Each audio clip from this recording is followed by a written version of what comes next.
अस्सलाम वालेकुम नाज़रीन, आपका मेज़बान मोहम्मद रिज़वानुल्लाह आपकी खिदमत में हाज़िर है। आप देख रहे हैं Nawab news HD international social media channel. इस वक्त मेरे साथ मौजूद है मोहम्मद अवैस गुमन सियालकोटी। इनसे जानते हैं सियालकोट से ये सफ़र मोटरसाइकिल पर तय करके बूरेवाला में तशरीफ़ लाए, इनको ये सफ़र कैसा लगा? जी अस्सलाम वालेकुम। जी, वालेकुम सलाम रहमतुल्लाह। सर कैसे हैं आप, ठीक हैं? जी, अल्लाह दा शुक्र, तुसीं सुनाओ? सर आपने तो आखिरी कर दी, किसी दोस्त ने ऐसा नहीं किया जिस तरह के आपने ये कदम उठाया। मोटरसाइकिल पर कहाँ से सफ़र शुरू किया और बूरेवाला में कितनी देर में आप कितने दिनों में इधर पहुँचे हैं? जी। ਸਭ ਤੋਂ ਪਹਿਲਾਂ ਤੇ ਤੁਹਾਡਾ ਸ਼ੁਕਰੀਆ ਨਵਾਬ ਟੀਵੀ ਵਾਲਿਆਂ ਦਾ, ਰਿਜ਼ਵਾਨ ਭਾਈ ਤੁਹਾਡਾ ਸ਼ੁਕਰੀਆ ਕਿ ਤੁਸੀਂ ਮਾਸ਼ਾਅੱਲਾ ਇਹ ਪਲੇਟਫਾਰਮ ਦੇ ਉੱਤੇ ਸਾਡੀ ਇਹ ਗੁਫ਼ਤਗੂ ਸ਼ੇਅਰ ਕੀਤੀ। ਦੂਸਰੀ ਬਾਤ ਇਹ ਵੇ ਕਿ ਮੈਨੂੰ ਖਿਆਲ ਕਿਸ ਤਰ੍ਹਾਂ ਆਇਆ, ਕਿਵੇਂ ਮਤਲਬ ਅਸਾਂ ਇਹ ਸਫ਼ਰ ਦਾ ਆਗਾਜ਼ ਕੀਤਾ। ਬਸ ਵੈਸੇ ਮੈਂ ਦੱਸਣ ਵਾਸਤੇ ਪਬਲਿਕ ਨੂੰ ਇਹ ਮੈਸੇਜ ਦੇਣ ਵਾਸਤੇ ਨਿਕਲਿਆ ਕਿ ਸਾਡਾ ਪੰਜਾਬ, ਸਾਡਾ ਪਾਕਿਸਤਾਨ ਬੜਾ ਪੁਰ-ਅਮਨ ਹੈ। ਤੁਸੀਂ ਮੋਟਰਸਾਈਕਲ ਤੇ ਜਾਓ, ਤੁਸੀਂ ਲੋਕਲ ਜਾਓ, ਤੁਸੀਂ ਸਾਈਕਲ ਤੇ ਜਾਓ, ਤੁਸੀਂ ਜਿਸ ਤਰ੍ਹਾਂ ਵੀ ਜਾਓ, ਸਾਡਾ ਪੰਜਾਬ ਪੁਰ-ਅਮਨ ਹੈ। ਕੋਈ ਇਹਦੇ ਵਿੱਚ ਐਸੀ ਵੈਸੀ ਬਾਤ नहीं। ਤੇ ਇੱਕ ਮੁਸਬਤ ਪੈਗਾਮ ਦੇਣ ਲਈ, ਇੱਕ ਅਮਨ ਦਾ ਪੈਗਾਮ ਦੇਣ ਵਾਸਤੇ ਮੈਂ ਮੋਟਰਸਾਈਕਲ ਤੇ ਨਿਕਲਿਆ ਜੀ। आपको सफ़र कैसा लगा? सफ़र के दौरान आपको किन-किन मुश्किलात का सामना करना पड़ा? सफ़र बड़ा खुशगवार है मेरा, बड़ा शानदार और बड़ा यादगार मेरा सफ़र है, ਜਿਹੜੇ ਦੇ ਵਿੱਚ ਗਰਮੀ ਤੇ ਆਲਰੇਡੀ ਹੈ ਹੀ, ਸਭ ਨੂੰ ਪਤਾ ਹੈ ਕਿ ਗਰਮੀ ਬਹੁਤ ਜ਼ਿਆਦਾ ਹੈ, ਲੇਕਿਨ ਮੁਸ਼ਕਿਲਾਤ ਮੈਨੂੰ ਅਜੇ ਤੱਕ ਸਫ਼ਰ ਦੇ ਵਿੱਚ ਕੋਈ ਨਹੀਂ ਆਈਆਂ। ਅਲਹਮਦੁਲਿਲਾ ਮੇਰਾ ਸਫ਼ਰ ਬੜਾ ਹਸੀਨ ਔਰ ਬੜਾ ਅੱਛਾ ਗੁਜ਼ਰ ਰਿਹਾ, ਕਿਉਂਕਿ ਗਰਮੀ ਦੇ ਵਿੱਚ ਮੈਂ ਸਫ਼ਰ ਕਰਦਾ ਹੀ ਨਹੀਂ। ਸੁਬਾਹ ਸਫ਼ਰ ਕਰਨਾ ਜਦੋਂ ਹੋਈਏ ਗਰਮੀ ਨਹੀਂ ਹੁੰਦੀ, ਜਾਂ ਫਿਰ ਪਿਛਲੇ ਟਾਈਮ ਠੰਡੇ ਹੋਏ ਸਫ਼ਰ ਕਰਨਾ ਉਦੋਂ ਵੀ ਗਰਮੀ ਨਹੀਂ ਹੁੰਦੀ। ਦੁਪਹਿਰ ਨੂੰ ਮੈਂ ਸਫ਼ਰ ਨਹੀਂ ਕਰਦਾ। सर आप गाड़ी पर भी सफ़र कर सकते थे, लेकिन आपने मोटरसाइकिल पर ही सफ़र करना क्यों पसंद किया? ऐसी कौन-सी वजह थी? ਉਹ ਵਜ੍ਹਾ ਇਹ ਵੀ ਕਿ ਗੱਡੀ ਦੇ ਵਿੱਚ ਜਦੋਂ ਜਾਈ ਤੇ ਬਰਾਸਤਾ ਮੋਟਰਵੇ ਅਸੀਂ ਕਿਸੇ ਵੀ ਸ਼ਹਿਰ ਚਲੇ ਜਾਂਦੇ ਹਾਂ ਤੇ ਸਾਨੂੰ ਜਿਹੜੇ ਵਿਚਲੇ ਇਲਾਕੇ ਨੇ, ਯਾਨੀ ਕਿ ਪਿੰਡਾਂ ਦਾ ਜਿਹੜਾ ਕਲਚਰ ਹੈ, ਮਾਹੌਲ ਹੈ, ਉਹ ਮੋਟਰਵੇ ਤੋਂ ਉਤਰਾਂਗੇ, ਪਿੰਡਾਂ 'ਚ ਜਾਵਾਂਗੇ ਤੇ ਫੇਰ ਹੀ ਨਜ਼ਰ ਆਏਗਾ ਨਾ। ਸੋ ਇਸ ਵਾਸਤੇ ਮੈਂ ਮੋਟਰਸਾਈਕਲ ਦਾ ਇੰਤਖਾਬ ਇਸ ਵਾਸਤੇ ਕੀਤਾ ਕਿ ਤਾਂ ਕਿ ਮੈਂ ਜਿੱਥੇ ਦਿਲ ਕਰੇ ਉੱਥੇ ਖਲੋਈਆਂ, ਜਿੱਥੇ ਦਿਲ ਕਰੇ ਉੱਥੇ ਬਹਿ ਜਾਂ, ਜਿੱਥੇ ਦਿਲ ਕਰੇ ਉੱਥੇ ਲੇਟ ਜਾਂ, ਜਿੱਥੇ ਦਿਲ ਕਰੇ ਮੈਂ ਵੀਡੀਓ ਬਣਾਵਾਂ, ਫੋਟੋ ਬਣਾਵਾਂ। ਹਾਲਾਂਕਿ ਕਾਰ 'ਚ ਵੀ ਜਾ ਕੇ ਮਤਲਬ ਇਹ ਕੰਮ ਹੋ ਸਕਦਾ ਸੀ, ਲੇਕਿਨ ਕਾਰ ਦੀ ਬਜਾਏ, ਗੱਡੀ ਦੀ ਬਜਾਏ ਮੈਂ ਮੋਟਰਸਾਈਕਲ 'ਤੇ ਆਪਣੇ ਆਪ ਨੂੰ ਆਜ਼ਾਦ ਫੀਲ ਕਰਨ, ਉਹ ਚੌਂ ਸ਼ੀਸ਼ਿਆਂ ਦੇ ਵਿੱਚ ਬੰਦ ਵੀ ਆਪਣੇ ਆਪ ਨੂੰ ਮੈਂ ਸਮਝਣਾ ਕਿ ਮੈਂ ਕੈਦ ਹੀ ਜਾ ਰਿਹਾ ਹਾਂ। ਹਾਲਾਂਕਿ ਏਸੀ ਦੇ ਵਿੱਚ ਸਗੋਂ ਸਫ਼ਰ ਆਸਾਨੀ ਨਾਲ ਗੁਜ਼ਰਦਾ, ਮਤਲਬ ਬੜਾ ਠੰਡੇ ਠੰਡੇ, ਬੜਾ ਆਰਾਮਦੇਹ ਸਫ਼ਰ ਹੋਣਾ ਸੀ ਕਾਰ ਵਾਲਾ। ਲੇਕਿਨ ਮੈਨੂੰ ਇੰਝ ਲੱਗਦਾ ਪਿਆ ਕਿ ਮੋਟਰਸਾਈਕਲ ਦਾ ਸਫ਼ਰ ਮੇਰੇ ਵਾਸਤੇ ਕਾਰ ਨਾਲੋਂ किते अच्छा सफ़र है जी। कौन से शहर से और किस रोड से आपने सफ़र ये करना ये शुरू किया और आपका ये सफ़र किस जगह पर इख्तिताम होगा? हाँ, अभी तो मोहब्बत का आगाज है, अभी तो मोहब्बत का अंजाम होगा। बड़ा दिल नशीं तेरा अंदाज है, बड़ा खूबसूरत तेरा नाम होगा। सो मैं सियालकोट तो निकलिया तो गुजरांवाला, गुजरांवाला तो आया शेखूपुरा, शेखूपुरा तो आया मैं अगे ननकाना साहब, ननकाना साहब तो शाहकोट, शाहकोट, शाहकोट तो मैं फैसलाबाद, फैसलाबाद तो डिजकोट, डिजकोट तो मैं समुंदरी, समुंदरी तो मैं फिर साहिवाल, साहिवाल तो मैं आरफ वाला, आरफ वाला तो मैं बूरे वाला पहुंचे 7 दिन ਦੇ ਵਿੱਚ। 7 दिन में? 7 ਦਿਨ ਦੇ ਵਿੱਚ, ਯਾਨੀ ਜਿਸ ਤਰ੍ਹਾਂ ਮੈਂ ਦੱਸਿਆ ਕਿ ਮੈਂ ਆਸਤਾ ਆਸਤਾ ਸਲੋ ਮੋਟਰਸਾਈਕਲ ਚਲਾਉਣਾ, 25 ਤੋਂ 30 ਦੀ ਰਫ਼ਤਾਰ ਮੇਰੀ ਹੁੰਦੀ ਹੈ, ਨਹੀਂ ਤੇ 20 ਦੀ ਰਫ਼ਤਾਰ ਸਲੋ, ਬਿਲਕੁਲ ਆਸਤਾ ਆਸਤਾ ਮੈਂ ਇੱਧਰ ਉੱਧਰ ਵੇਖਦਾ ਜਾਣਾ ਹੁੰਦਾ। ਤੇ ਇਹ ਮੈਂ 7 ਦਿਨ ਦੇ ਵਿੱਚ ਸਿਆਲਕੋਟ ਤੋਂ ਚੱਲ ਕੇ ਬੂਰੇਵਾਲਾ ਪਹੁੰਚਿਆ। इस सफ़र का इख्तिताम आप कहाँ कर रहे हैं? ਇਸ ਸਫ਼ਰ ਦਾ ਇਖਤਤਾਮ ਮੇਰੇ ਖਿਆਲ ਦੇ ਮੁਤਾਬਕ ਚੋਲਸਤਾਨ ਹੋਏਗਾ, ਚੋਲਸਤਾਨ ਰੋਈ। वापसी कितने दिनों तक आपने करनी है और कब घर पहुँचेंगे आप वापसी अपने घर में? ਇਹ ਵੀ 15 ਤਰੀਕ ਨੂੰ ਸ਼ਾਇਦ ਵਾਪਸੀ ਹੋ ਜੇ, लेकिन कन्फर्म नहीं है जी। आपके जो मेहमान खाने में वहाँ तो काफ़ी दोस्त वगैरह इंतज़ार कर रहे हैं, इंतज़ार की घड़ियाँ बहुत लंबी हो जाती हैं ना? मैंने जिन्ने मेरे मेहमान मैनू मिलन वास्ते इतवार वाले दिन आउंदे ने उन्हां सारिਆਂ ਨੂੰ मैं मैसेज दे दिता है कि मैं इतवार वाले दिन नहीं मिलांगा। फिर अगलियां 2 इतवारां भी मैं उन्हां ਨੂੰ ਕਹਿ ਚੁੱਕਿਆ कि अगलियां 2 इतवारां मैं मजीद मेहमान खाने अवेलेबल नहीं होवांगा। सो मेहमान मजीद आ रहे ने, लेकिन उन्हां ਨੂੰ ਪਤਾ ਹੈ कि अजे ਇੱਥੇ नहीं है। ਜਿਨ੍ਹਾਂ ਨੂੰ ਸਮਝ ਆ ਗਈ ਇਸ ਚੀਜ਼ ਦੀ ਕਿ ਉਹ ਅਜੇ ਨਹੀਂ ਮਿਲ ਸਕਦੇ, ਉਹ ਈਦੋਂ ਬਾਅਦ ਮੇਰੇ ਨਾਲ ਮੁਲਾਕਾਤ ਕਰਨ ਵਾਸਤੇ ਆਉਣਗੇ। ਜੀ ਜੀ। रास्तों में लोगों ने आपकी आमद पर गलों में फूलों के हार भी पहनाए, गुलदस्ते भी पेश किए, उनको क्या पैगाम देंगे? ਸ਼ੁਕਰੀਆ ਅਦਾ ਕਰਨਾ, ਲੱਖਾਂ ਕਰੋੜਾਂ ਵਾਰੀ ਅੱਲਾ ਦਾ ਸ਼ੁਕਰ ਅਦਾ ਕਰਨਾ ਕਿ ਅੱਲਾ ਪਾਕ ਦੀ ਜ਼ਾਤ ਨੇ ਮੈਨੂੰ ਇਸ ਤਰ੍ਹਾਂ ਦੇ ਚਾਹਣ ਵਾਲੇ ਦਿੱਤੇ। ਵਰਨਾ ਇੱਕ ਨਾਂ ਦੇ ਕਈ ਲੋਕ ਇੱਕ ਤਰ੍ਹਾਂ ਦੇ ਯਾਨੀ ਕਿ ਟਿਕਟਾਕਰ, ਫੇਸਬੁੱਕ, ਯੂਟਿਊਬਰ ਬੇਸ਼ੁਮਾਰ ਲੋਕ ਨੇ, ਲੇਕਿਨ ਮੈਨੂੰ ਅੱਲਾ ਪਾਕ ਦੀ ਜ਼ਾਤ ਨੇ ਇੱਕ ਮੈਨੂੰ ਫਿਰ ਪਹਿਚਾਣ ਦਿੱਤੀ, ਇੱਕ ਅਲੱਗ ਥਲੱਗ ਮੈਨੂੰ ਨਾਂ ਦਿੱਤਾ। ਔਰ ਇਸੇ ਤਰ੍ਹਾਂ ਹੀ ਮੈਨੂੰ ਮੇਰੇ ਚਾਹਣ ਵਾਲੇ ਵੀ ਅੱਲਾ ਪਾਕ ਦੀ ਜ਼ਾਤ ਨੇ ਬਤੌਰ ਤੋਹਫਾ ਅਤਾ ਕੀਤੇ। ਉਹਨਾਂ ਸਾਰਿਆਂ ਦਾ ਸ਼ੁਕਰੀਆ ਜਿਨ੍ਹਾਂ ਮੈਨੂੰ ਹਰ ਸ਼ਹਿਰ ਦੇ ਵਿੱਚ ਟਾਈਮ ਦਿੱਤਾ, ਮੌਕਾ ਦਿੱਤਾ, ਜਿਨ੍ਹਾਂ ਸਾਰਿਆਂ ਨੇ ਮੇਰੇ ਨਾਲ ਪਿਆਰ ਕੀਤਾ। ਔਰ ਜਿਨ੍ਹਾਂ ਨੂੰ ਨਹੀਂ ਮਿਲ ਸਕਿਆ ਉਹਨਾਂ ਕੋਲੋਂ ਸੌਰੀ ਬਾਈ। जो रास्ते में आपका आगे इंतजार कर रहे हैं भी, इधर से अवैस गुम्मन साहब आएंगे, उनको क्या पैगाम देंगे? ਰੂਟ ਸ਼ਡਿਊਲ ਚੇਂਜ ਹੁੰਦੇ ਰਹਿੰਦੇ ਨੇ। ਇਸ ਤਰ੍ਹਾਂ ਨਹੀਂ ਹੈ ਕਿ ਜਿਹੜੇ ਰੂਟ ਤੇ ਮੈਂ ਮਤਲਬ ਕਹਿ ਰਿਹਾ ਕਿ ਜਾ ਰਿਹਾ, ਮੁਮਕਿਨ ਹੈ ਕਿ ਮੈਂ ਉਸ ਤੋਂ ਥੋੜਾ ਅੱਗੇ ਜਾ ਕੇ ਤੇ ਰਾਈਟ ਲੈਫਟ ਟਰਨ ਲੈ ਲਾਂ। ਲੇਕਿਨ ਜਿੰਨੇ ਵੀ ਦੋਸਤ ਮੇਰੇ ਅਗਾਂਹ ਵੇਖਣ ਵਾਲੇ ਨੇ, ਸੁਣਨ ਵਾਲੇ, ਉਹਨਾਂ ਨੂੰ ਸਾਰਿਆਂ ਨੂੰ ਮੈਂ ਇਹ ਕਹਾਂਗਾ ਕਿ ਤੁਸੀਂ ਰਾਬਤੇ ਦੇ ਵਿੱਚ ਰਹੋ। ਮੁਮਕਿਨ ਹੈ ਕਿ ਮੈਂ ਤੁਹਾਡੇ ਵਾਲੇ ਸ਼ਹਿਰ ਗੁਜ਼ਰ ਜਾਵਾਂ ਤੇ ਉੱਥੇ ਤੁਹਾਡੇ ਨਾਲ ਮੁਲਾਕਾਤ ਹੋ ਜਾਵੇ। ਸੋ ਬੜੇ ਅੱਗੋਂ ਕਾਲਾਂ ਆ ਰਹੀਆਂ ਨੇ, ਯਾਨੀ ਕਿ ਹਾਸਲਪੁਰ, ਬਾਵਲ ਨਗਰ, ਬਾਵਲਪੁਰ, ਚੋਲਸਤਾਨ ਵਗੈरह वगैरह। मोटरसाइकिल पर आप अकेले सफर कर रहे हैं या आपके साथ कोई दोस्त भी है? ਮੈਂ ਬਿਲਕੁਲ ਇਕੱਲਾ, ਇੱਕ ਮੈਂ ਤੇ ਇੱਕ ਮੇਰੀ ਜਾਨ। ਇਹ ਅੱਲਾ ਦੀ ਜ਼ਾਤ ਹੈ ਜਾਂ ਮੋਟਰਸਾਈਕਲ, ਅਸੀਂ ਸਫ਼ਰ ਕਰਨੇ ਤੇ ਮੈਂ ਕੱਲਾ ਨਿਕਲਿਆ, ਕੋਈ ਮੇਰੇ ਨਾਲ ਮੇਰਾ ਹਮਸਫਰ ਫੀਕੇ ਸਫ਼ਰ ਨਹੀਂ ਹੈ। रास्ते में कोई खौफ वगैरह, क्योंकि आपको इतने टिकटॉकर स्टार हैं, मोटिवेशनल स्पीकर हैं, आपको कोई खौफ वगैरह नहीं? ਇਸੇ ਚੀਜ਼ ਦਾ ਮੈਂ ਪੈਗਾਮ ਦੇਣ ਵਾਸਤੇ ਮੋਟਰਸਾਈਕਲ ਤੇ ਨਿਕਲਿਆ ਕਿ ਸਾਡਾ ਪੰਜਾਬ ਪੁਰਅਮਨ ਹੈ। ਚਾਹੇ ਤੁਸੀਂ ਇੱਕ ਆਮ ਇਨਸਾਨ ਹੋ ਜਾਂ ਤੁਸੀਂ ਇੱਕ ਸਟਾਰ ਹੋ, ਬੇਸ਼ੱਕ ਖਤਰਾਤ ਹੁੰਦੇ ਨੇ, ਲੇਕਿਨ ਮੇਰੇ ਨਜ਼ਦੀਕ ਖਤਰਾ ਉਹਨੂੰ ਹੋਏਗਾ ਮੋਟਰਸਾਈਕਲ ਤੇ ਨਿਕਲਣ ਦਾ, ਜਾਂ ਇਕੱਲਿਆਂ ਨਿਕਲਣ ਦਾ, ਜਾਂ ਨੰਗੇ ਮੂੰਹ ਨਿਕਲਣ ਦਾ, ਜਾਂ ਬਗੈਰ ਸਿਕਿਉਰਿਟੀ ਤੋਂ ਨਿਕਲਣ ਦਾ ਖਤਰਾ ਉਹਨੂੰ ਹੋਏਗਾ ਜਿਹਨੇ ਨੇ ਕੋਈ ਗਲਤ ਕੀਤਾ ਹੋਏਗਾ। ਮੈਨੂੰ ਪਤਾ ਮੈਂ ਆਪਣੀ ਪਬਲਿਕ ਨਾਲ, ਆਪਣੇ ਪਿਆਰ ਕਰਨ ਵਾਲਿਆਂ ਨਾਲ ਜਾਂ ਆਪਣੇ ਵੇਖਣ ਵਾਲਿਆਂ ਨੂੰ ਕੋਈ ਗਲਤ, ਗੰਦਾ, ਬੁਰਾ, ਐਸਾ ਵੈਸਾ ਮੈਸੇਜ ਦਿੱਤਾ ਹੀ ਨਹੀਂ ਕਿ ਜਿਹੜਾ ਮੇਰੀ ਜਾਨ ਵਾਸਤੇ ਖਤਰਾ ਬਣੇ। ਦੂਜੀ ਗੱਲ, ਜਦੋਂ ਵਕਤ ਆਉਣਾ ਉਦੋਂ ਆ ਹੀ ਜਾਣਾ, ਜਦੋਂ ਟਾਈਮ ਆਉਣਾ ਉਦੋਂ ਬੇਸ਼ੱਕ ਮੇਰੇ ਨਾਲ ਗਾਰਡ ਹੋਣ, ਮੇਰੀਆਂ ਬੁਲਟ ਪ੍ਰੂਫ ਗੱਡੀਆਂ ਹੋਣ, ਬੰਬ ਪ੍ਰੂਫ ਗੱਡੀਆਂ ਹੋਣ, ਜਦੋਂ ਵਕਤ ਆ ਜਾਣਾ ਕਿ ਸ਼ਾਇਦ ਮੈਨੂੰ ਬਚਾ ਨਹੀਂ ਸਕਣਾ ਜੀ। ਸੋ ਮੈਂ ਬੇਖੌਫ ਜਾ ਰਿਹਾ। यानी कि आपका कहना है कि आपका ईमान बहुत ज़्यादा पुख्ता है। ਜੀ ਵੇਖੋ, ਤਵੱਕਲ ਹੈ ਇਸ ਚੀਜ਼ ਦੇ ਉੱਤੇ, ਯਕੀਨ ਹੈ ਕਿ ਮੌਤ ਤੋਂ ਪਹਿਲਾਂ ਭਾਵੇਂ ਦੁਨੀਆ ਦਾ ਕੋਈ ਬੰਦਾ ਵਸ ਕੁੱਟ ਲਿਆ ਉਨੀ ਦੇਰ ਤੱਕ ਅਸੀਂ ਮਰ ਨਹੀਂ ਸਕਦੇ, ਲੇਕਿਨ ਜਿੱਦਣ ਮੌਤ ਆ ਜਾਣੀ, ਸਾਡੇ ਸਾਰੇ ਰਿਸ਼ਤੇਦਾਰ, ਯਾਰ ਦੋਸਤ, ਸੱਜਣ, ਬੀਵੀ, ਬੱਚੇ, ਮਾਂ ਪਿਓ, ਭੈਣ ਭਰਾ ਸਾਨੂੰ ਬਚਾ ਨਹੀਂ ਸਕਦੇ ਜੀ। जिस शहर से आप या जिस गांव में आप जाते हैं, वहाँ के लोगों से मिलकर आपको कैसा लगता है? ਇਹਦੇ ਦੋਸਤਾਂ ਮਿਲਣ ਵਾਲਿਆਂ ਨੂੰ ਪੁੱਛਣਾ ਪੈਣਾ ਕਿ ਤੁਹਾਨੂੰ ਕਿੰਦਾ ਲੱਗਦਾ। ਮੈਨੂੰ ਤਾਂ ਸਾਰੇ ਚੰਗੇ ਲੱਗਣੇ ਨੇ। ਸੋ ਮੇਰੇ ਵਾਸਤੇ ਮਿਲਣ ਵਾਲੇ ਬੜੇ ਕਾਬਲੇ ਇਹਤਰਾਮ ਨੇ, ਔਰ ਜਿਨ੍ਹਾਂ ਨੂੰ ਮੈਂ ਮਿਲਣਾ, ਯਕੀਨਨ ਜਿਹੜਾ ਇੱਕ ਵਾਰੀ ਮਿਲ ਲੈਂਦਾ ਉਹ ਦੂਜੀ ਵਾਰੀ ਮਿਲਣ ਦੀ ਤਾਂਗ ਰੱਖਦਾ। ਇਸ ਤੋਂ ਵੱਡੇ ਲਫ਼ਜ਼ ਮੇਰੇ ਕੋਲ ਹੋਰ ਕੋਈ ਨਹੀਂ ਕਿ ਜਿਹੜਾ ਇੱਕ ਵਾਰੀ ਮੈਨੂੰ ਮਿਲ ਜਾਏ ਉਹ ਚਾਹੁੰਦਾ ਕਿ ਦੂਸਰੀ ਵਾਰੀ ਵੀ ਮੁਲਾਕਾਤ ਹੋਵੇ। अल्हम्दुलिल्लाह। कोई भी दोस्त आपको किसी भी इनवाइट करता है प्रोग्राम में, तो क्या आप कोई डिमांड वगैरह पैसे की या कोई खर्चात की करते हैं? ਬਿਲਕੁਲ, ਮੈਨੂੰ ਕਿਸੇ ਚੀਜ਼ ਦੀ ਕਮੀ ਨਹੀਂ। ਅੱਲਾ ਪਾਕ ਦੀ ਜ਼ਾਤ ਨੇ ਸਾਰਾ ਕੁਝ ਹੀ ਦਿੱਤਾ ਤੇ YouTube ਚੈਨਲ ਤੋਂ ਜਿਹੜੀ ਪੇਮੈਂਟ ਆਉਂਦੀ ਹੈ ਉਹ ਵੀ ਵੇਖਣ ਵਾਲਿਆਂ ਦੇ ਜ਼ਰੀਏ ਹੀ ਆਉਂਦੀ ਹੈ ਨਾ। ਸੋ ਮੇਰੇ ਵੀਵਰ ਹੀ ਮੇਰਾ ਮਤਲਬ ਇਸ ਚੀਜ਼ ਦਾ ਉਹਨਾਂ ਦਾ ਹਮ ਕਿਰਦਾਰ ਹੈ। ਮੈਂ ਨਹੀਂ ਚਾਹੁੰਦਾ ਕਿ ਮੈਂ ਕਿਸੇ ਕੋਲ ਡਿਮਾਂਡ ਕਰਾਂ, ਲੇਕਿਨ ਜਿਹੜੇ ਬੁਲਾਉਣ ਵਾਲੇ ਨੇ, ਅੱਲਾ ਨੇ ਅਗਰ ਉਹਨਾਂ ਨੂੰ ਅਕਲ ਦਿੱਤੀ ਹੈ ਨਹੀਂ ਤੇ ਉਹ ਆਪ ਹੀ ਸਮਝਦੇ ਨੇ ਕਿ ਖਰਚਾ ਤੇ ਗੱਡੀ ਦਾ ਹੈ ਨਾ। ਸੋ ਮੈਂ ਡਿਮਾਂਡ ਨਹੀਂ ਕਰਦਾ, ਉਹ ਆਪੇ ਹੀ ਫਿਰ ਆਉਂਦੇ ਨੇ ਕਿ ਜਨਾਬ ਅਸੀਂ ਗੱਡੀ ਦਾ ਕਿਰਾਇਆ। ਉਸ ਤੋਂ ਇਲਾਵਾ ਕੀ ਹੈ, ਮੈਂ ਨਾ ਉਸ ਤੋਂ ਇਲਾਵਾ ਕਿਸੇ ਸ਼ੈ ਦੀ ਤਲਬ ਨਹੀਂ। ਮੇਰੀ ਕਿਸੇ ਵੀ ਪ੍ਰੋਗਰਾਮ ਦੀ ਕੋਈ ਡਿਮਾਂਡ ਨਹੀਂ ਹੁੰਦੀ, ਸਿਰਫ ਗੱਡੀ ਦਾ ਕਿਰਾਇਆ ਖਰਚਾ ਜਿਹੜਾ ਉਹ ਦੇ ਛੱਡ। सोशल मीडिया के अलावा आप कोई और भी कारोबार करते हैं? क्या काम करते हैं इसके अलावा? ਜੱਟਾਂ ਦੇ ਪੁੱਤਰ ਆ, ਮਾਲ ਡੰਗਰ ਜ਼ਿਮੀਂਦਾਰ ਆਈ ਤੇ ਸਾਡਾ ਕੰਮ ਹੈ ਸ਼ੁਰੂ ਤੋਂ ਲੈ ਕੇ। ਤੇ ਜੇ ਅਸਾਂ ਇਹ ਵੀ ਨਹੀਂ ਕਰਨਾ ਤੇ ਹੋਰ ਫਿਰ ਕਰਨਾ ਵੀ ਕੀ? ਸਾਡਾ ਕਾਰੋਬਾਰ ਮਾਲ ਡੰਗਰ ਹੈ, ਜ਼ਿਮੀਂਦਾਰ ਹੈ। टिकटॉक पर या मोटिवेशनल स्पीकर बनने से पहले आपको किन किन मुश्किलात का सामना करना पड़ा? किन किन मुश्किलात से आप गुजर कर आगे गए हैं? देखो, वो मर्द नहीं जो डर जाए हालात के खूनी मंजर से। जिस दौर में जीना मुश्किल हो उस दौर में जीना लाजम है।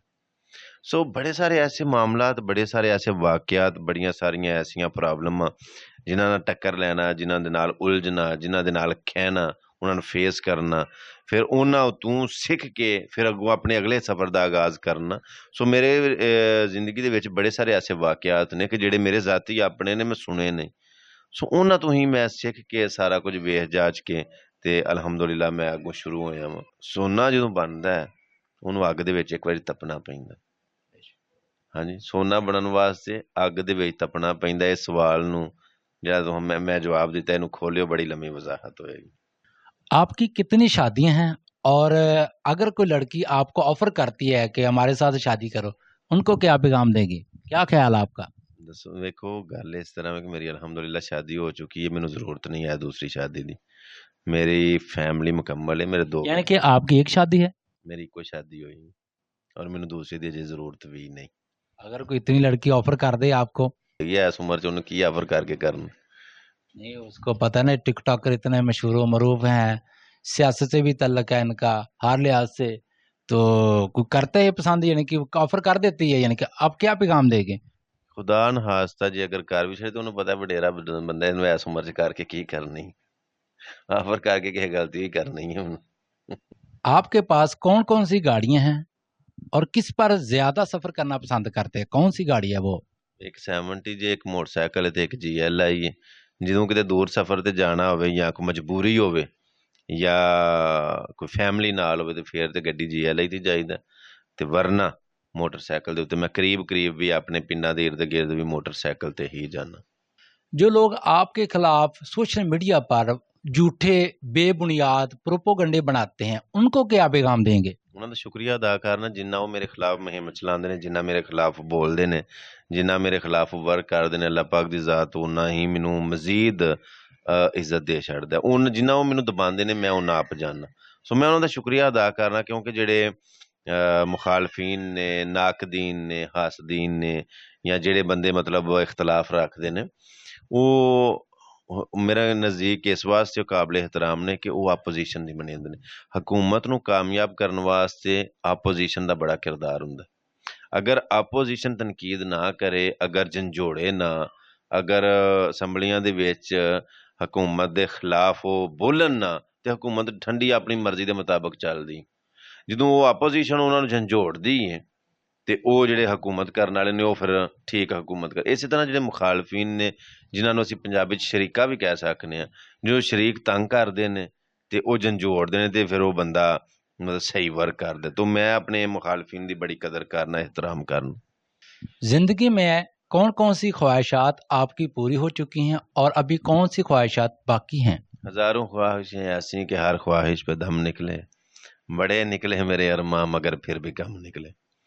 सो ख्वाहिशात का दायरा मेरा एडा वसी नहीं कि मेरी ख्वाहिशात पूरियां ना हो सकन, और मैं ऐसियां ख्वाहिशात रखदा भी नहीं कि ਜਿਹੜੀਆਂ पूरियां ना होन। अलहमदुलिल्लाह मेरियां ਜਿਹੜੀਆਂ नेक ख्वाहिशात रखियां सन पूरियां हो चुकियां। मजीद मैनू नहीं ज़रूरत नहीं है। मैं मुतमईन शख्स हाँ, मुतमईन। आगे आप जिंदगी किस तरह गुजारना चाहते हैं? सादगी दे नाल, आजिज़ी दे नाल, इनकसारी दे नाल और मखलूक खुदा दी खिदमत दे विच ही गुजारना चाहना। आप इतने ज्यादा सादा हैं, आजिज़ी भी है, ऐसा क्यों है? कुछ लोगों में तो जैसे ही सोशल वर्क पे आते हैं उनके गुरूर आ जाता है, तकब्बर आ जाता है, लेकिन आप जितने ऊपर लेवल पे जा रहे हैं उतनी आजिज़ी है हर आम आदमी को मिल जाते हैं। ये ऐसा क्यों है? हर किसी शख्स में नहीं है, आप में क्यों है? मेरा झुक के मिलना, मेरा आजिज़ी सादगी नाल मिलना, ओदी वजह है कि जो अल्लाह ज़र्फ होते हैं वो हमेशा झुक के मिलते हैं। क्यों कि सराही सर निगू होकर भरा करती है पैमाना। आप अपनी ज़िंदगी में कितने मुल्कों का विजिट कर चुके हैं? मैं तकरीबन 17 मुल्कों का विजिट कर चुके हैं, जिन्हां दे विचों 3 गल्फ ने, बाकी सारे यूरोप। आपको कौन सा शहर या कौन सा मुल्क सबसे ज़्यादा पसंद है? तुर्की का शहर इस्तांबुल मैनू सब तो ज़्यादा पसंद। जो लोग पढ़ लिख कर डिग्रियां हासिल कर चुके हैं और नौकरी की तलाश में ढूंढ रहे हैं, नौकरियां तलाश कर रहे हैं, उनको कोई ऐसा पैगाम दें कि वो अपना कारोबार करें, या क्या पैगाम देंगे अपने हवाले से बताएं। पठान वेख लो या क्रिश्चन वेख लो या तुसी खुददार लोग ऐसे वेख लो, वो बेशक पढ़े भी होना ते अपने निक्के जे कारोबार नूं तरजीह देंदे ने। छोटे तो छोटा कारोबार, जुत्तियां पालिश करना, कारोबार मसवाकां बेचना, कारोबार ਉਹਨਾਂ ਨੇ ਪਰਨੇ ਲਾਏ ਨੇ, ਐਨਕਾਂ ਲਾਈਆਂ ਨੇ, ਗਲਾਸਿਸ ਛਤੜੀਆਂ ਲਾਈਆਂ ਨੇ ਜਾਂ ਵਗੈਰਾ ਵਗੈਰਾ, ਉਹ ਛੋਟੇ ਛੋਟੇ ਕਾਰੋਬਾਰਾਂ ਨੂੰ ਤਰਜੀਹ ਦਿੰਦੇ ਨੇ ਉਹ ਨੌਕਰੀ ਨੂੰ ਤਰਜੀਹ ਨਹੀਂ ਦਿੰਦੇ। ਜਿਹੜੇ ਵੀ ਬੰਦੇ ਨੇ ਅੱਗੇ ਵਧਣਾ ਹੈ, ਕੁਝ ਬਣਨਾ ਹੈ, ਉਹਨੂੰ ਚਾਹੀਦਾ ਆਪਣਾ ਕਾਰੋਬਾਰ करे, नौकरी ਦੀ ਬਜਾਏ ਆਪਣੇ ਕਾਰੋਬਾਰ ਨੂੰ ਤਰਜੀਹ ਦੇ। आप नेकी के काम में कितनी दिलचस्पी रखते हैं? आपको मैंने देखा बहुत सारा जगहों पे, जैसा कि आप अपने इलाके में मस्जिद तमीर करवा रहे थे, उस हवाले से भी बताएं।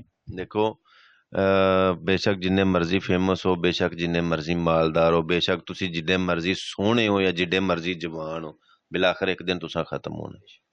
सो जेड़ा किरदार है तुहाडा वो जिंदा रहना, उन्हें खत्म नहीं होना। चाहे गंदा किरदार है चाहे अच्छा किरदार है, तुहाडा काम जेड़े ने ਉਹੀ ਤੁਹਾਨੂੰ ਜ਼ਿੰਦਾ ਰੱਖਣਗੇ। ਤੁਹਾਡੇ ਬੁਰੇ ਕੰਮ ਵੀ ਤੁਹਾਨੂੰ ਜ਼ਿੰਦਾ ਰੱਖਣਗੇ ਲੇਕਿਨ ਬੁਰੇ ਲਫ਼ਜ਼ਾਂ ਦੇ ਨਾਲ, ਤੁਹਾਡੇ ਅੱਛੇ ਕੰਮ ਵੀ ਤੁਹਾਨੂੰ ਜ਼ਿੰਦਾ ਰੱਖਣਗੇ ਲੇਕਿਨ ਅੱਛੇ ਲਫ਼ਜ਼ਾਂ ਦੇ ਨਾਲ। ਸੋ ਮੈਂ ਕਹਿੰਦਾ ਕਿ ਆਖਰ ਇਸ ਧਰਤੀ ਦੇ ਉੱਤੇ ਪਹਿਲਾਂ ਵੀ ਕਈ ਲੋਕ ਸਾਡੇ ਨਾਲੋਂ ਕਈ ਗੁਣਾ ਜ਼ਿਆਦਾ ਫੇਮਸ, ਕਈ ਗੁਣਾ ਜ਼ਿਆਦਾ ਪੈਸੇ ਵਾਲੇ, ਸਾਡੇ ਨਾਲੋਂ ਕਈ ਗੁਣਾ ਜ਼ਿਆਦਾ ਅਮੀਰ ਇੱਥੋਂ ਹੋ ਗੁਜ਼ਰੇ ਨੇ, ਉਹਨਾਂ ਦਾ ਅੱਜ ਨਾਮੋ ਨਿਸ਼ਾਨ ਵੀ ਨਹੀਂ। ਅਸਾਂ ਵੀ ਚਲੇ ਜਾਣਾ ਲੇਕਿਨ ਕੋਈ ਕੰਮ ਐਸੇ ਕਰਕੇ ਜਾਈਏ ਕਿ ਸਾਡੇ ਮਰਨ ਤੋਂ ਬਾਅਦ ਵੀ ਸਾਨੂੰ ਅੱਛੇ ਲਫ਼ਜ਼ਾਂ ਨਾਲ ਯਾਦ ਰੱਖਿਆ ਜਾਵੇ ਔਰ ਸਾਡੀ ਦੁਨੀਆ ਵੀ ਸੰਵਰ ਜੇ, ਸਾਡੀ ਆਖਰਤ ਵੀ ਸੰਵਰ ਜੇ। ਸੋ ਇਸੇ ਚੀਜ਼ ਨੂੰ ਮੱਦੇਨਜ਼ਰ ਰੱਖਦਿਆਂ ਹੋਇਆਂ ਆਪਣੇ ਦਿਲ 'ਚ ਦਿਮਾਗ 'ਚ ਗੱਲ ਬਿਠਾ ਕੇ ਤੇ ਮੈਂ ਇਹ ਕੰਮਾਂ ਦਾ ਸ਼ੌਕ ਰੱਖਣਾ ਔਰ ਇਹ ਕੰਮ ਕਰਨਾ ਕਿ ਅੱਲਾਹ ਪਾਕ ਦੀ ਜ਼ਾਤ ਹੋ ਸਕਦਾ ਇਹਨਾਂ ਕੰਮਾਂ ਦਾ ਸਦਕਾ ਹੀ ਸਾਡੇ ਤੇ ਆਪਣੀ ਰਹਿਮਤ ਕਰ ਸਕੇ। आप अपने सुनने वाले और देखने वालों को क्या पैगाम देंगे? ਆਪਣੇ ਸੁਣਨ ਵਾਲਿਆਂ, ਵੇਖਣ ਵਾਲਿਆਂ, ਜਿੰਨੇ ਵੀ ਸਾਰੇ ਸਾਡੇ ਪਿਆਰ ਕਰਨ ਵਾਲੇ ਨੇ, ਚਾਹਣ ਵਾਲੇ, ਉਹਨਾਂ ਸਾਰਿਆਂ ਨੂੰ ਇੱਕ ਸਾਂਝਾ ਪੈਗਾਮ ਦਿਆਂਗਾ। ਚਾਹੇ ਤੁਸੀਂ ਕਿਸੇ ਉਮਰ ਦੇ ਹੋ, ਕਿਸੇ ਇਲਾਕੇ ਦੇ ਹੋ, ਕਿਸੇ ਕੌਮ ਦੇ ਹੋ, ਕਿਸੇ ਮਜ਼ਹਬ ਦੇ ਹੋ, ਮੇਰਾ ਇੱਕ ਸਾਂਝਾ ਪੈਗਾਮ ਹੈ ਕਿ ਆਪਸ ਦੇ ਵਿੱਚ ਇਤਫਾਕ, ਇਤਿਹਾਦ, ਸਲੂਕ ਪੈਦਾ ਕਰੋ। ਚਾਹੇ ਘਰ ਹੈ, ਚਾਰ ਦੀਵਾਰੀ, ਬਰਾਦਰੀ ਹੈ, ਤੁਹਾਡਾ ਮਹੱਲਾ ਹੈ, ਤੁਹਾਡਾ ਪਿੰਡ ਹੈ ਜਾਂ ਕੋਈ ਤੁਹਾਡੀ ਯੂਨੀਅਨ ਹੈ, ਆਪਸ 'ਚ ਇਤਿਹਾਦ ਪੈਦਾ ਕਰੋ। ਯਾਦ ਰੱਖਿਓ ਤਬਾਹ ਹੋ ਜਾਓਗੇ, ਬਰਬਾਦ ਹੋ ਜਾਓਗੇ। ਫਾਰ ਐਗਜ਼ਾਮਪਲ ਕਿਸਾਨ ਨੇ, ਅੱਜ ਕਿਸਾਨ ਆਪਸ ਦੇ ਵਿੱਚ ਇਤਿਹਾਦ ਪੈਦਾ ਕਰ ਲੈਣ, ਇਤਫਾਕ ਪੈਦਾ ਕਰ ਲੈਣ, ਕਿਹੜਾ ਮੁਤਾਲਬਾ ਜਿਹੜਾ ਇਹਨਾਂ ਦਾ ਪੂਰਾ ਨਹੀਂ ਹੋ ਸਕਦਾ, ਲੇਕਿਨ ਸਹੀ ਮਾਅਨਿਆਂ ਦੇ ਵਿੱਚ ਇਹਨਾਂ ਦਾ ਆਪਸ ਦੇ ਵਿੱਚ ਇਤਿਹਾਦ ਹੋਇਆ ਹੀ ਨੇ। ਸੋ ਇਹਦੇ ਨਾਲ ਹੀ ਮੈਂ ਇਹ ਗੱਲ ਐਡ ਕਰਾਂਗਾ ਕਿ ਜਿਹੜੇ ਨੌਜਵਾਨ ਨੇ, ਖੁਦਦਾਰੀ ਪੈਦਾ ਕਰੋ, ਖੁਦਦਾਰੀ ਪੈਦਾ ਕਰੋ। ਇੱਜ਼ਤ ਨਫਸ ਬੜੀ ਸ਼ੈ ਹੁੰਦੀ ਜਿਹੜੀ ਇੱਕ ਆਪਣੀ ਇੱਜ਼ਤ, ਅਸਮਤ, ਆਪਣਾ ਵਕਾਰ, ਇਹਨੂੰ ਕਾਇਮ ਰੱਖੋ। ਜਦੋਂ ਤੁਸੀਂ ਆਪਣੀ ਬੇਕਦਰੀ ਕਰੋਗੇ, ਆਪਣੀ ਬੇਕਦਰੀ ਕਰੋਗੇ, ਤੁਹਾਡੀ ਕੋਈ ਕਦਰ ਨਹੀਂ ਕਰੇਗਾ। ਸੋ ਖੁਦਦਾਰੀ ਪੈਦਾ ਕਰੋ। ਮੰਗਣ ਦੀ ਬਜਾਏ, ਤਲੀ ਫੈਲਾਉਣ ਦੀ ਬਜਾਏ ਛੋਟੇ ਤੋਂ ਛੋਟਾ ਕੰਮ ਸ਼ੁਰੂ ਕਰ ਲਓ, ਛੋਟੇ ਤੋਂ ਛੋਟਾ, ਉਹ ਤੁਹਾਡੇ ਵਾਸਤੇ ਕਿਤੇ ਬਿਹਤਰ ਹੋਏਗਾ। ਸੋ ਇਤਫਾਕ ਹੋਵੇ, ਇਤਿਹਾਦ ਹੋਵੇ, ਸਲੂਕ ਹੋਵੇ, ਹੱਕ ਹਲਾਲ ਦੀ ਕਮਾਓ। ਆਪਣਾ, ਆਪਣੇ ਅਹਿਲੋ ਯਾਲ ਦਾ, ਗਰੀਬਾਂ, ਮਸਕੀਨਾਂ, ਯਤੀਮਾਂ, ਬੇਵਾ, ਮਜਬੂਰ, ਲਾਚਾਰ ਲੋਕਾਂ ਦਾ ਜ਼ਰੂਰ ਖਿਆਲ ਰੱਖੋ ਜਿੰਨੇ ਜੋਗੇ ਹੋ। ਔਰ ਇੱਕ ਗੱਲ ਮੈਂ, ਚਾਹੇ ਉਹ ਅਰਬਾਂ ਦੇ ਵਿੱਚ ਨੇ, ਚਾਹੇ ਪਾਕਿਸਤਾਨ ਨੇ, ਚਾਹੇ ਯੂਰਪਾਂ 'ਚ ਨੇ, ਜਿਹੜੇ ਫੋਰਮੈਨ ਲੋਕ ਨੇ, ਅਰਬਾਬ, ਕਫੀਲ ਜਾਂ ਜੋ ਵੀ ਸਰਬਰਾਹਾਨ ਨੇ, ਉਹਨਾਂ ਨੂੰ ਆਖਾਂਗਾ ਕਿ ਯਾਦ ਰੱਖਿਓ ਕੱਲ੍ਹ ਤੁਹਾਡੇ ਕੋਲੋਂ ਤੁਹਾਡੇ ਮਾਤਹਿਤਾਂ ਦੇ ਬਾਰੇ ਸਵਾਲ ਹੋਣਾ, ਤੁਹਾਡੇ ਕੋਲੋਂ ਤੁਹਾਡੇ ਅੰਡਰ ਲੋਕਾਂ ਦੇ ਬਾਰੇ ਪੁੱਛ ਹੋਣੀ। ਅਗਰ ਤੁਸੀਂ ਉਹਨਾਂ ਦੇ ਨਾਲ ਅੱਛਾ ਸਲੂਕ ਨਾ ਕੀਤਾ, ਕੱਲ੍ਹ ਉੱਥੇ ਤੁਹਾਡੇ ਮਾਤਹਿਤਾਂ ਦਾ ਹੱਥ ਹੋਏਗਾ, ਤੁਹਾਡਾ ਗਿਰੇਬਾਨ ਹੋਏਗਾ, ਕਿਵੇਂ ਜਵਾਬ ਦਿਓਗੇ? ਸੋ ਇਹ ਮੇਰਾ ਸਾਂਝਾ ਪੈगाम है। अगर समझ आ गई होवे, गरचे अंदाजे बयां शौक नहीं है, काश के तेरे दिल में उतर जाए मेरी बात जी। आखिर में कोई शेर वगैरह सुनाए जो आपको सबसे ज्यादा फेवरेट हो आपका। तेरियां गल्लां मेरियां गल्लां जान के लोकां फेरियां गल्लां, साडियां गल्लां कट्ठियां गल्लां करया कर कुछ मट्ठियां गल्लां, ਤੈਨੂੰ ਸਹਿ ਸਮਝਾਈਆਂ ਗੱਲਾਂ, ਤੇਰੀ ਸਮਝ ਨਹੀਂ ਆਈਆਂ ਗੱਲਾਂ, ਗੱਲਾਂ ਨਾਲ ਰਲਾਈਆਂ ਗੱਲਾਂ, ਜੀਭਾਂ ਹੇਠ ਲਕਾਈਆਂ ਗੱਲਾਂ, ਕਰਿਆ ਕਰ ਕੁਝ ਸੱਚੀਆਂ ਗੱਲਾਂ, ਗਲ ਪੈ ਜਾਸਨ ਕੱਚੀਆਂ ਗੱਲਾਂ। क्या बात है। नवाब न्यूज़ HD चैनल के बारे में आप क्या पैगाम देंगे इस अदारे को और इसके काम के इस वर्क को? ਤੁਹਾਡੇ ਕੰਮ ਨੂੰ ਵੇਖਦਿਆਂ ਹੋਇਆ ਸਿਰਫ ਆਖਰ ਦੇ ਉੱਤੇ ਇਹ ਪੈਗਾਮ ਦਿਆਂਗਾ ਕਿ ਵੇਖਣ ਵਾਲਿਆਂ ਨੂੰ ਅੱਛੀਆਂ ਵੀਡੀਓ ਵੇਖਣ ਨੂੰ ਮਿਲ ਰਹੀਆਂ ਨੇ ਔਰ ਯਕੀਨਨ ਉਹ ਵੇਖ ਕੇ ਇੰਟਰਟੇਨ ਵੀ ਹੁੰਦੇ ਨੇ, ਇੰਜੋਏ ਵੀ ਕਰਦੇ ਨੇ ਔਰ ਤੁਹਾਡੀ ਅਗਲੀ ਵੀਡੀਓ ਦਾ ਇੰਤਜ਼ਾਰ ਕਰਦੇ ਨੇ। ਇਸੇ ਤਰ੍ਹਾਂ ਰਿਜ਼ਵਾਨ ਭਾਈ ਤੁਹਾਡਾ ਸ਼ੁਕਰੀਆ ਅਦਾ ਕਰਨਾ ਤੇ ਔਰ ਨਵਾਬ ਨਿਊਜ਼ ਵਗੈਰਾ ਵਗੈਰਾ ਔਰ ਜਿੰਨੇ ਵੇਖਣ ਵਾਲੇ ਨੂੰ ਸਾਰਿਆਂ ਨੂੰ ਆਖਾਂਗਾ ਕਿ ਚੈਨਲ ਸਬਸਕ੍ਰਾਈਬ ਕਰੋ, ਇਹਨਾਂ ਦਾ ਅੱਛੀਆਂ ਵੀਡੀਓ ਬਣਾਉਂਦੇ ਨੇ। ਅੱਲਾਹ ਪਾਕ ਦੀ ਜ਼ਾਤ ਨੂੰ ਮਜ਼ੀਦ ਇੱਜ਼ਤਾਂ, ਅਜ਼ਮਤਾਂ और तरक्कियां दे नाल नवाजे। जज़ाकल्लाह। शुक्रिया जी। इसके साथ ही दीजिए इजाज़त। अल्लाह हाफिज़।